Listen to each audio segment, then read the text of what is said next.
Good morning, everyone, and welcome to all of you in Booster Pack 7. जिन्हें नहीं पता उन्हें मैं बता दूं कि बूस्टर पैक लेटेस्ट जिनके आंसर की रिलीज हुए हैं उनके अच्छे क्वेश्चंस जो मैथ और रीजनिंग के होते हैं उस क्वेश्चंस को डिस्कशंस करता है। और ये बूस्टर पैक 7 है जिसके आज हम बात करने जा रहे हैं। तो इसके पहले मैंने 6 वीडियो अपलोड कर चुका हूँ। जो नहीं देखे हैं जाकर देख सकते हैं, लर्न कर सकते हैं। आपको वहाँ कुछ ना कुछ बेहतरीन सीखने को पक्का मिलेगा, इस बात को तो गारंटी है मेरी। ठीक है, तो आज हम बूस्टर पैक 7 को डील करने जा रहे हैं। तो ये तो इंट्रोडक्शन हुआ, राइट। अब हम एक एक करके क्वेश्चंस आपको दिखा देते हैं जो आज हम करने जा रहे हैं। पहला क्वेश्चन ये कोडिंग डिकोडिंग का क्वेश्चन है। ये क्वेश्चन बार बार हर शिफ्ट में दिख रहा है तो मुझे लगा कि करा देना चाहिए, राइट। ये एज का क्वेश्चन है, अच्छा क्वेश्चन है। इसमें आपको हम कीवर्ड बताएंगे कि आपको पकड़ना कैसे है, और फिर इक्वेशन तो बनता ही है, आपको भी पता है। नेक्स्ट ये सीपी का क्वेश्चन है। सीपी और एसपी परसेंटेज बोल सकते हैं, प्रॉफिट लॉस बोल सकते हैं, जो बोल रहे हैं बोलिए। लेकिन इस क्वेश्चन को हम पहले भी डील कर चुके हैं कि कैसे इसको हम इजी से इजी में बनाते हैं, वन लाइनर में, टू लाइन में कितना इजीली बना सकते हैं। आपको बेहतरीन मिलेगा कुछ ना कुछ यहाँ पे। नेक्स्ट क्वेश्चन जो सबसे मेन क्वेश्चन है ना आज का, जो हमको सबसे अच्छा लग रहा है ना, कि ये क्वेश्चन है। मतलब ये उम्मीद नहीं रहता ना कि एनटीपीसी में भी इस तरह का क्वेश्चन पूछ सकता है। दिखने में आपको बहुत सिंपल लगता है, लेकिन जब आप बनाएंगे ना तब आपको समझ में आएगा कि आखिर रियलिटी में क्वेश्चन क्या डिमांड करता है आपसे। कि जब तक आपके अंदर एक बेसिक अंडरस्टैंडिंग नहीं रहेगी ना, तो वो चीज़ फिर मुश्किल हो जाएगा कि सॉल्व कैसे करें, वो भी एग्जाम सॉल्व में, राइट। तो इसको हम अच्छे से डिस्कशन करेंगे। नेक्स्ट क्वेश्चन ये पजल्स का क्वेश्चन है। इस टाइप के क्वेश्चंस को मैंने लगभग 3 या 4 वीडियो में डिस्कशन किया हुआ है। तो आप यदि वो वीडियो कवर कर चुके हैं तो इस क्वेश्चन को इजीली आप बना सकते थे, राइट। एक और क्वेश्चंस मैंने आज एक एक्स्ट्रा क्वेश्चंस लिया। नॉर्मली 5 क्वेश्चंस लेता हूँ मैं, तो आज मैंने एक क्वेश्चन एक्स्ट्रा बढ़ा दिया है, 6 क्वेश्चंस लिए हैं। ये भी इजी क्वेश्चंस है लेकिन कंपाउंड इंटरेस्ट का है। लेकिन हाँ, देखना है कि इसका सोल्यूशन वो कैसे करना है, राइट। तो अब हम सीधा चलते हैं क्वेश्चन नंबर 1 पे और इसको डिस्कशन करते हैं, राइट ना।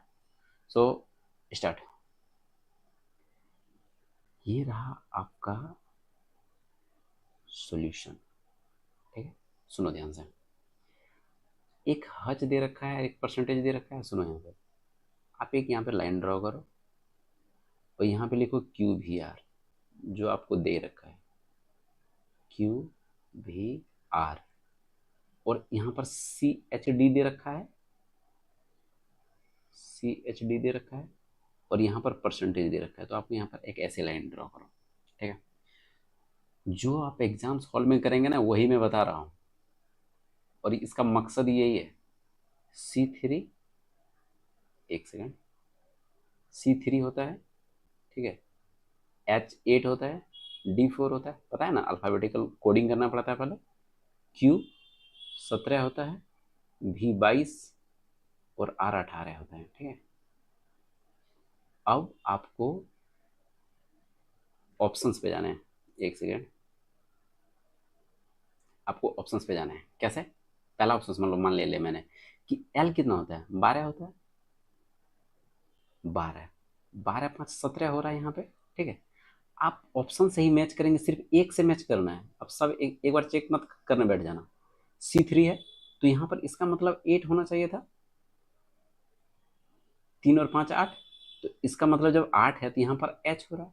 तो आपको लगेगा ना कि कुछ ना कुछ मैच कर रहा है मेरा। तो फिर हमसे चेक कर लेंगे Q कितना होता है, 17 होता है। Q जब 17 होता है तो 17 5 यहाँ भी 22 दिख रहा है, यानी ये 5 5 का डिफरेंस है। यहाँ पर जब H8 है तो यहाँ पर 13 आना चाहिए। 13 किसका वैल्यू होता है, M13 होता है। तो यहाँ पर हम M दे देंगे। फिर भी हम लास्ट ऑप्शन तक जाएंगे, कहीं ऐसा ना हो कि आपको धोखा दे दे। तो M13, 13 5 कितना होता है, 18। यहाँ पर D कितना है, 4, 4 और 5 कितना हो जाता है, 9 होता है। तो जब यहाँ 9 होगा तो यहाँ पर I होगा। अब सुनना ध्यान से, यानी मेरा HMI और ये 12 12 17 13 यानी L12, Q17 और M13। आंसर मेरा आ गया, ठीक है। लेकिन सुनो ध्यान से, यदि आपको अपकमिंग टाइम में वो फंसाएगा ना, क्या कर सकता है पता है? ये जो हज है और ये जो प्रतिशत है ना, ये आपको उल्टा करके दे सकता है। तो आप इस बात को ना नोट कर लेना जो मैं बोल रहा हूँ, राइट। ये उल्टा करके दे सकता है, तो आप एग्जाम्स में फंस सकते हैं। और हाँ, इस तरह का तीर नहीं लगाना जो हम यहाँ लगा दिए, सिर्फ आपको दिखलाने के लिए मैंने लगाया है कि 12 5 17, 17 5 22, 13 5 18। क्योंकि आप कुछ भी एक्स्ट्रा एक्टिविटी पेपर के अंदर करोगे तो वो आपका टाइम जाएगा। और मैथ रीजनिंग में यदि आपको 100% स्कोर चाहिए तो आप एक एक बात का मेरा ध्यान रखना, ठीक है, तब आपको समझ में आएगा, राइट। तो आपका ये आंसर समझ में आ गया होगा। कोडिंग डिकोडिंग का क्वेश्चन है। रियलिटी में ये सीजीएल में सबसे पहले 2022 में इंट्रोड्यूस हुआ था, सीजीएल 2022 में। उसके बाद सीजीएल में भर भर के क्वेश्चन आ रहे हैं। एनटीपीसी में भी इस बार पूछ लिया, क्योंकि एग्ज़ाम तो टीसीएस ही कराता है ना, तो क्वेश्चन इधर उधर से आता है और ये अच्छा क्वेश्चन होता है। इस बार कभी मेंस में ये क्वेश्चन आया हुआ था, हर बार आता है ये क्वेश्चन मेंस में। तो आप लोग को भी एनटीपीसी में देखने को मिल गया, शायद आपने समझ गया होगा। कोडिंग करके जाना है, इजीली से हो जाएगा। नेक्स्ट क्वेश्चन पे जाते हैं। देखो, एज का क्वेश्चन है, ठीक है। आज मैं एक आपको कीवर्ड बताऊंगा। माँ है और बेटी है। माँ को आप क्या लिखते हो? मदर लिखते हो। और बेटी है तो उसको डॉटर लिखते हो। बोला हाँ, ठीक है, कोई दिक्कत नहीं। माँ की वर्तमान आयु का 3 गुना। अब नीचे एक्स और वाई मत मानना, मदर को मदर ही रहने दो, इसी में 3 से गुना कर दो। माँ की आयु के 3 गुना, बेटी की आयु के 5 गुना, बेटी की आयु के 5 गुना से 36 वर्ष अधिक है। अब देखो, सबसे बड़ा कंफ्यूजन लड़का का क्या होता है पता है? ये 36 हम इधर जोड़ें कि इधर जोड़ें? तो एक बात मैं बताना चाहूँगा कि एज के क्वेश्चंस में ना इंग्लिश मीडियम वाला आगे हो जाता है हिंदी मीडियम की तुलना में। अब हम लोग बिहार के बच्चे हैं, हम लोग को हिंदी पे ज़्यादा पकड़ होता है, लेकिन इंग्लिश भी आपको जानना पड़ेगा। अब जो इस पे की वर्ड है ना, अब ध्यान से समझना, रुको, कि क्या दे रखा है? इफ 3 टाइम्स, या ना, if 3 times the mother's present as.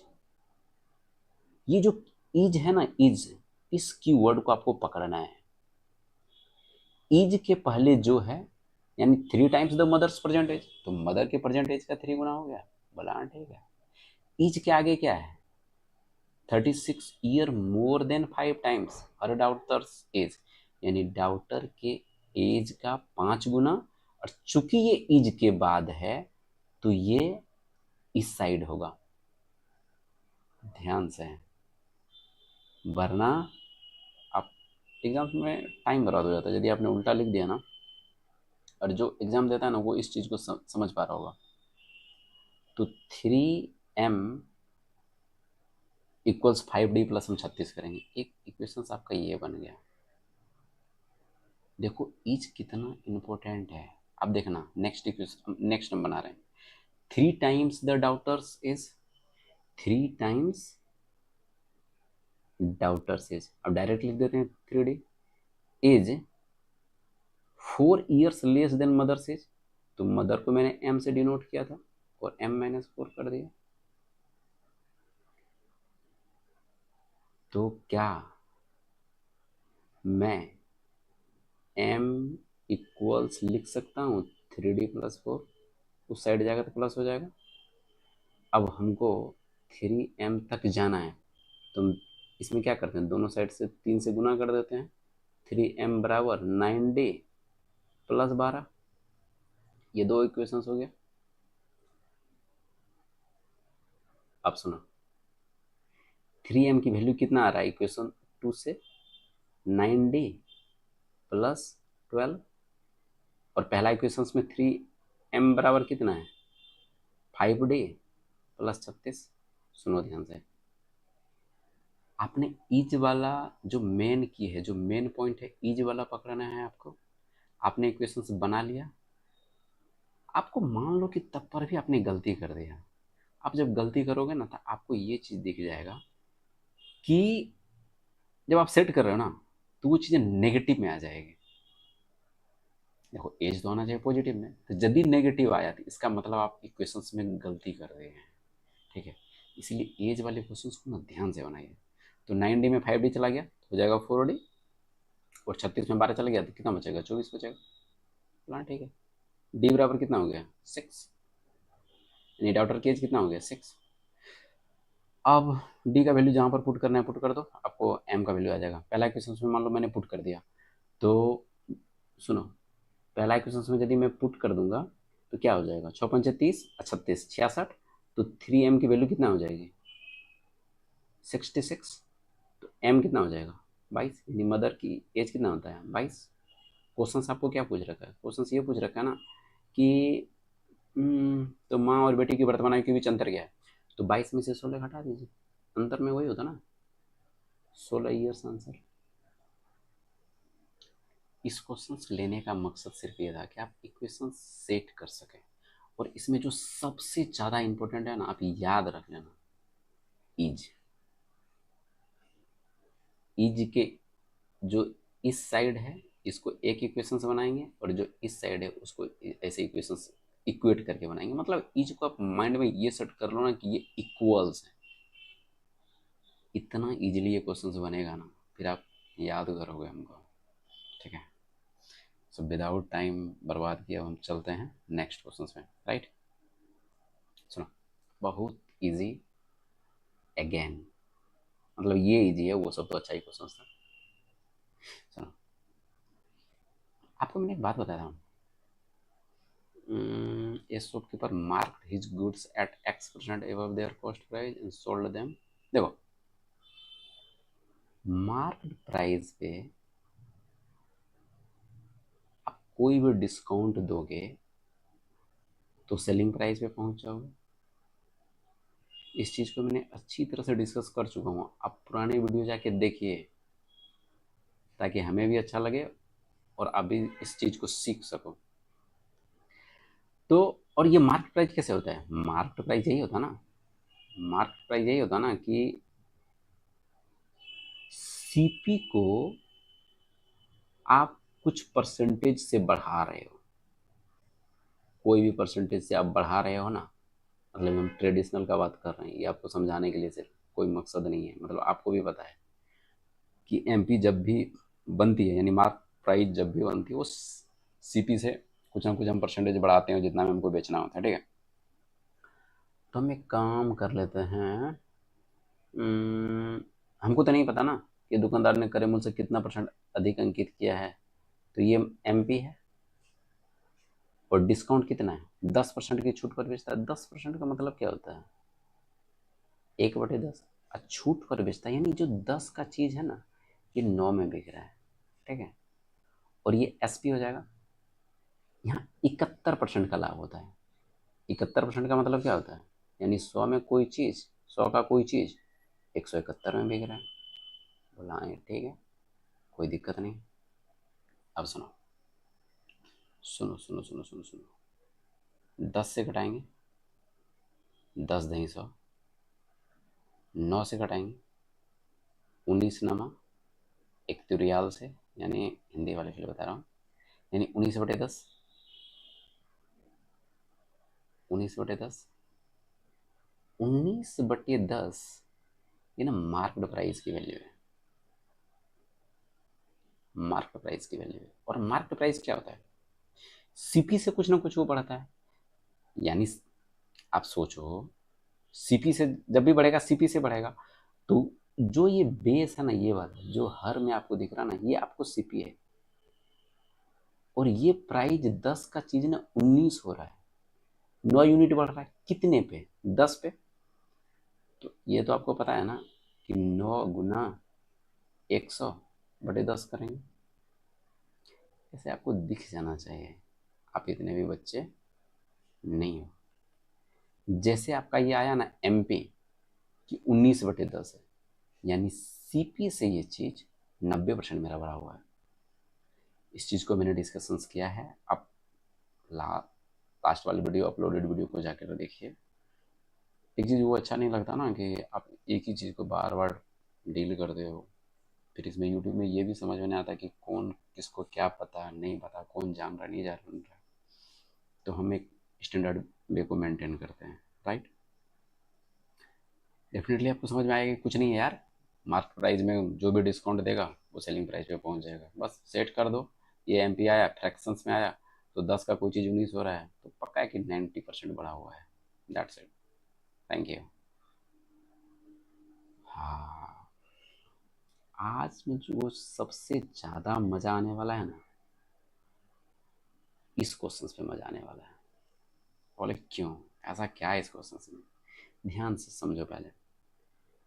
While covering a distance of 54 kilometers, a man noticed that after cycling for 1 hour 15 minutes, the distance covered by him was 7/9 of the remaining distance. ये जो line है ना, जो ये line पकड़ लेगा वही इस क्वेश्चन को सॉल्व कर पाएगा, जो नहीं पकड़ पाएगा डेफिनेटली नहीं सॉल्व कर पाएगा।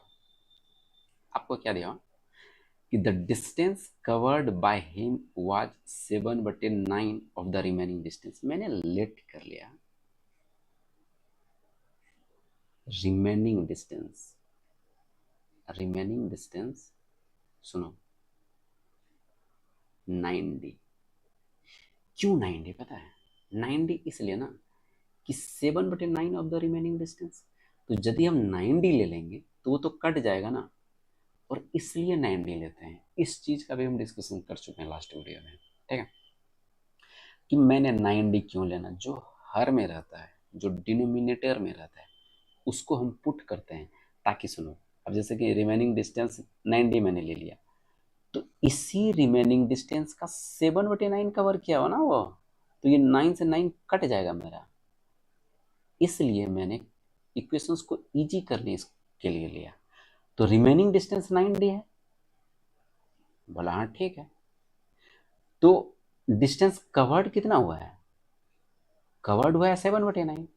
तो मेरा ये जो कवर्ड डिस्टेंस है COVERAD, जो मेरा कवर्ड डिस्टेंस है ये 7d होगा।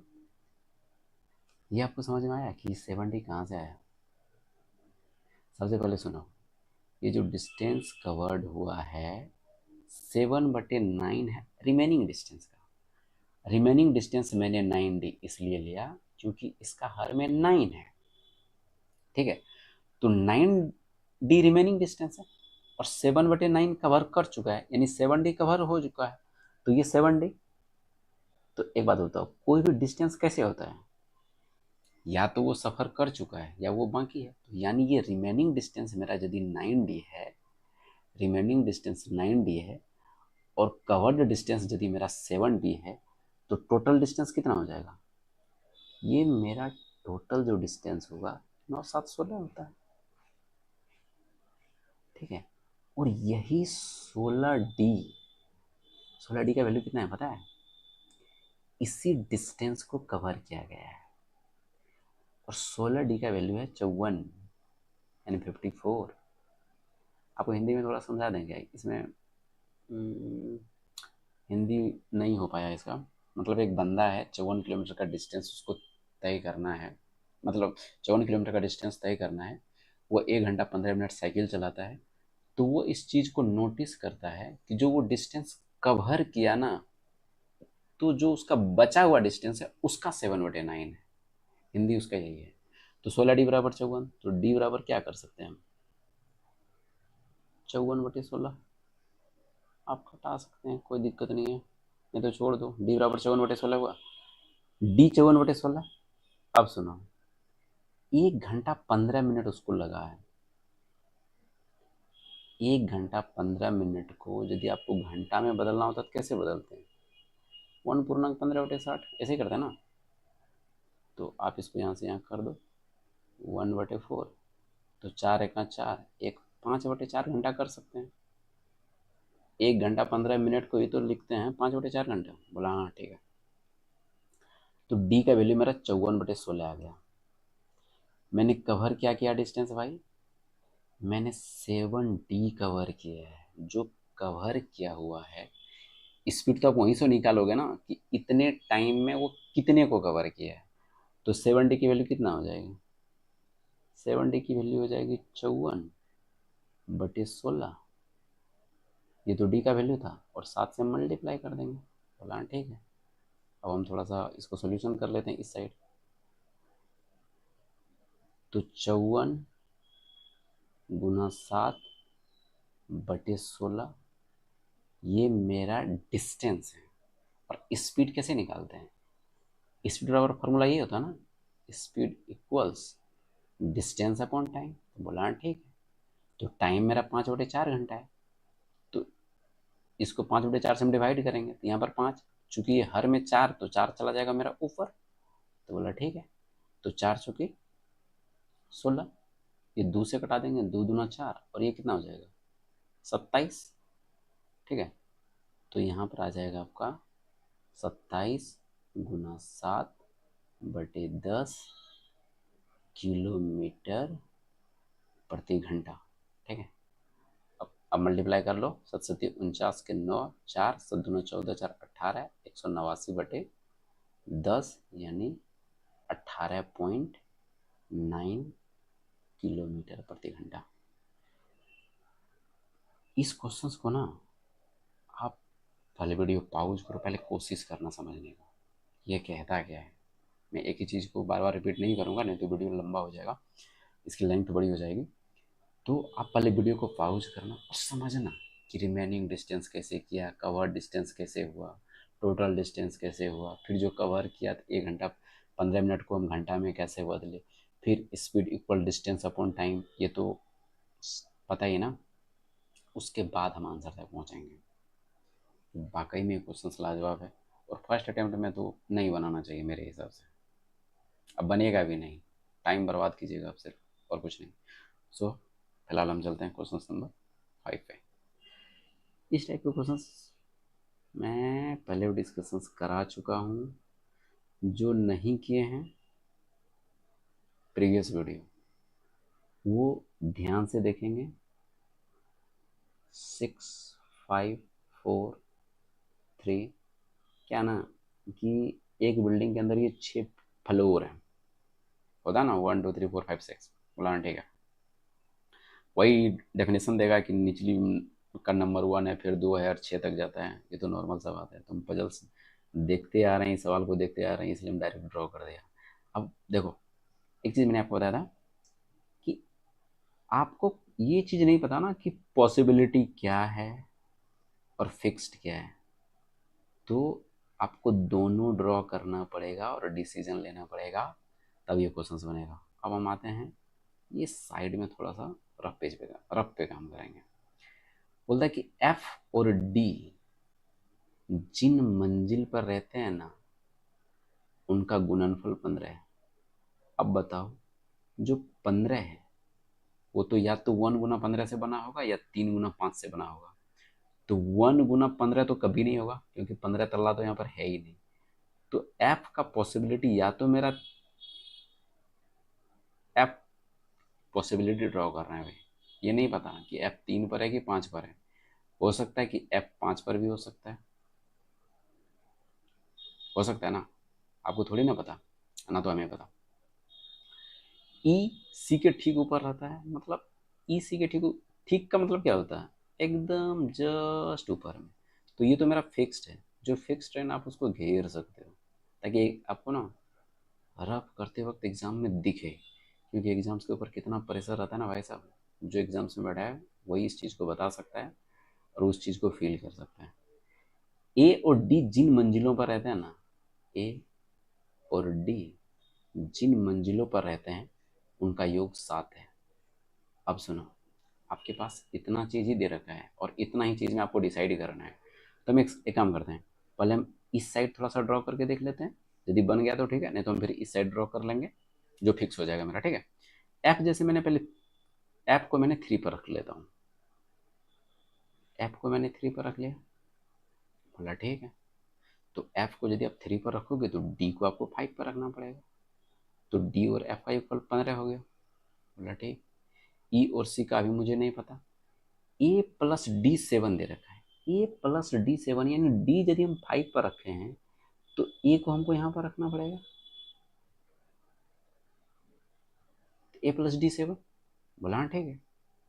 लेकिन ये भी तो बोला है ना, देखो ये तो फिक्स है ना आपका कि E जो है, E C के जस्ट ऊपर में है। अब E C के ऊपर में देखो आप सेट ही नहीं कर पाओगे कहीं। अब जब सेट नहीं कर पाओगे तो इसका मतलब कि जो मैंने ये सोचा था, ये वाला सोचा था, ये मेरा गलत है। तो गलत कौन करवा रहा है पता है? गलत ये वाला करवा रहा है। क्यों करवा रहा है आपको समझ में अब भी आएगा। एफ को हम 3 पे नहीं ले सकते हैं, तो एफ को यदि हम 3 पर नहीं ले सकते हैं तो एफ को हम 5 पर लेके देखते हैं इस बार। देखो यहाँ से ये कन्फ्यूजन मत कर जाना, ये एफ फॉर फिक्स्ड है यहाँ पर, इसलिए कि मैंने फिक्स्ड को इस साइड ड्रॉ करता हूँ। तो एफ को मैंने ले लिया 5 पर, तो एफ को यदि 5 पर लिया तो मैंने डी कितना हो जाएगा 3 पे, बोला ठीक है। अब यहाँ पे देखो ए और डी का सम कितना है 7, बोला ए और डी का सम 7 है, तो ए को तो हम यहाँ पे रख सकते हैं 4 पे, तो ए और डी 7 हो गया। अब ई और सी देखो, यही क्वेश्चंस ने डिसाइड करेगा कि आप सही बना रहे हैं कि गलत बना रहे हैं। ई सी के जस्ट ऊपर रहता है, यानी बस ऊपर में रहता है, तो यानी ई यहाँ पर आ जाएगा और सी यहाँ पर आ जाएगा। यहाँ ही ड्रॉ कर सकते हैं, यहाँ नहीं कर सकते। क्यों नहीं कर सकते भाई? इसलिए नहीं कर सकते, यहाँ पर तो एक ही फ्लोर है और ई और सी जहाँ भी रहेगा तो साथ में रहेगा। सब हो गया। ए हो गया मेरा, बी नहीं हुआ ना, तो बी को हम 6 पे रख देते हैं। अब क्या पूछा है? ए और ई जिन मंजिलों पर रहते हैं उनका योग क्या है? ए यहाँ पर है 4 पर और ई है 2 पर, तो इसका 6 हो जाएगा इनका योग। इसमें की पॉइंट मैंने लास्ट वीडियो में डिस्कशन करा था एक चीज़, कि जब आप फ्रेमिंग कर रहे हो ना, मतलब इसको फ्रेमिंग बोलते हैं, कि जब आप क्वेश्चंस को फ्रेमिंग कर रहे हो तो आपको ये जरूर देखना है कि क्वेश्चंस पूछ क्या रखा है। ऐसा ना हो कि बस सॉल्व करने बैठ गए, सब बनाने में आप पूछ रहा था बहुत इजी चीज़ और आप पूरा टाइम बर्बाद करके अपना पेपर खराब कर लिए। तो इस पॉइंट का ध्यान रखना है कि क्वेश्चंस पूछा क्या है। रफ सीट का ध्यान रखना, रफ सीट में आप कैसे करते हो, फिक्स्ड क्या है, पॉसिबिलिटी क्या है, फिर यहाँ पर आप ड्रॉ करते हो, तब आपका पजल्स बन पाएगा। राइट? सो नेक्स्ट क्वेश्चन,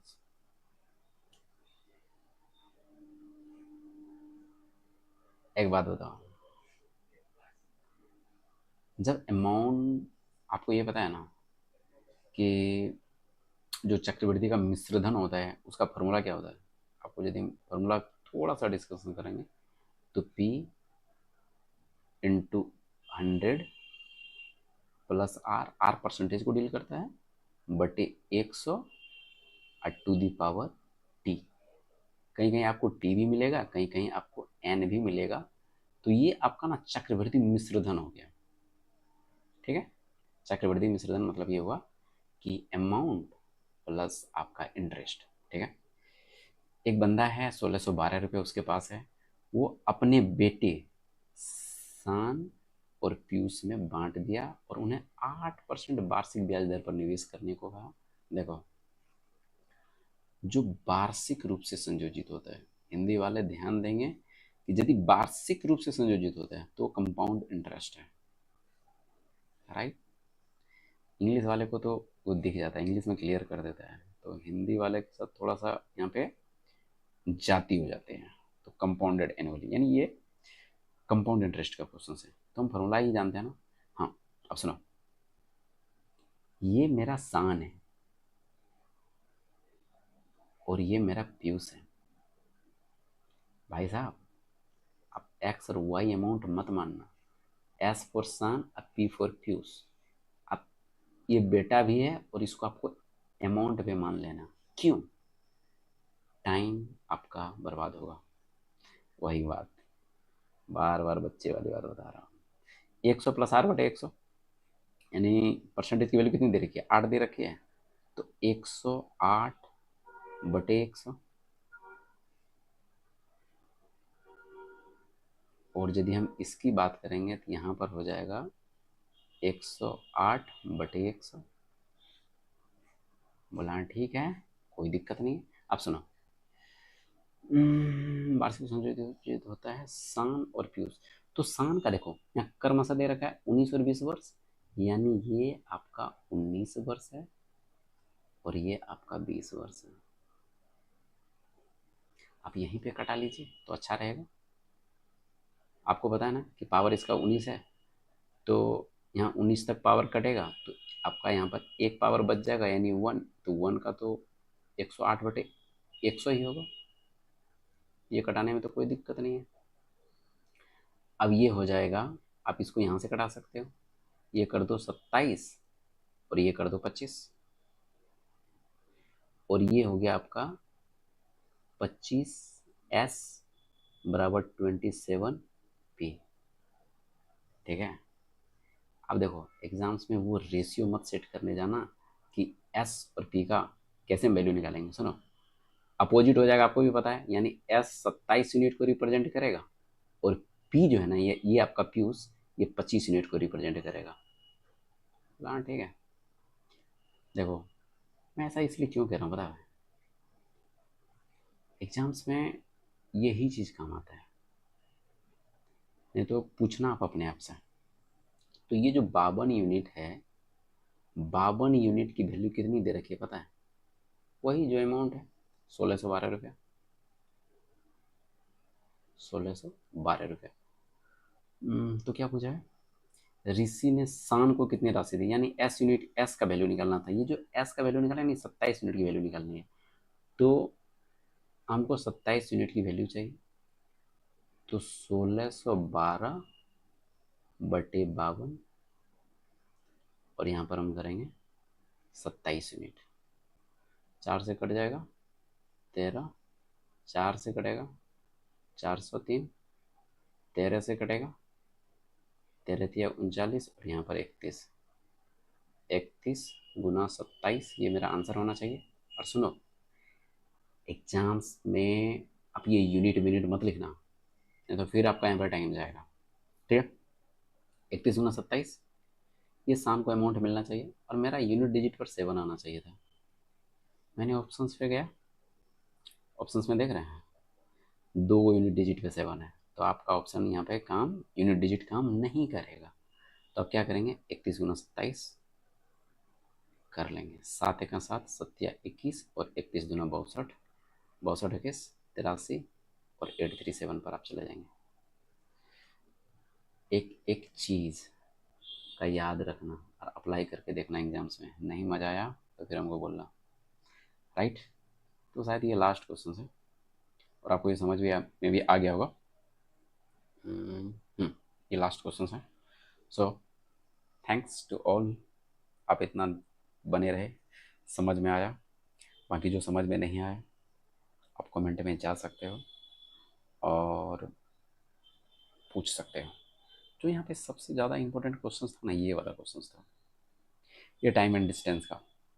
इसका मैं हिंदी का जो स्क्रीनशॉट है क्वेश्चन का वो भी डलवा दूंगा ताकि आप वहाँ और इजीली समझ सकें। आपको समझ नहीं आती ना तो वीडियो का पॉज करके देखो, अंडरस्टैंड करो, क्योंकि एग्जाम्स में बैठना आपको है, हमें नहीं बैठना। ठीक है। तो आप समझो और अपना लेवल डेवलप करो, और कोई भी डाउट हो कमेंट में आके बताओ, डेफिनेटली क्लियर करेंगे। So thank you to all, मिलते हैं अपकमिंग वीडियो में। अल्टरनेट पर ये वीडियो अवेलेबल होती है बूस्टर पैक की आपकी, जब तक ये एनटीपीसी ख़त्म नहीं हो जाए। और भी आंसर की जो भी रिलीज होगा उस हिसाब से हम काम करेंगे। तो यानी परसों हमारी फिर से वीडियो आएगी। So let's enjoy and love you to all, और इस सेशंस को एंड करते हैं। थैंक्स।